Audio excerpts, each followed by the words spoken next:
រឿងព្រេងតាក់ទងទៅនឹងទំនៀមឲ្យដាក់ខ្មោចបែរក្បាលទៅទិសខាងលិចរឿងនេះគេប្រកាន់តគ្នាមកថា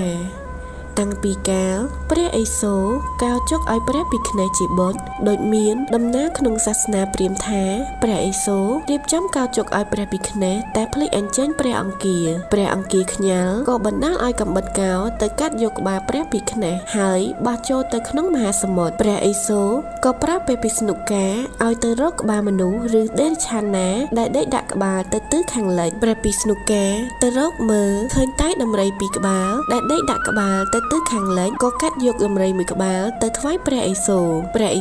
ក៏តបជាប់ឲ្យព្រះភិក្ខុជាបុត្រទើបព្រះភិក្ខុមានក្បាលជាសត្វដំរីជាហេតុនេះហើយទើបមនុស្សបុរាណប្រកាន់ជឿថាទិសខាងលិចជាទិសអពមង្គលបើកាលណាមានមនុស្សស្លាប់ទើបគេដាក់ក្បាលឲ្យបែរទៅទិសខាងលិចហើយក៏ជាប់ជាទំនៀមរហូតមកព្រះភិក្ខុសំដៅទៅលើព្រះកណេសដែលតំបន់នីមួយៗមានការហៅខុសៗគ្នា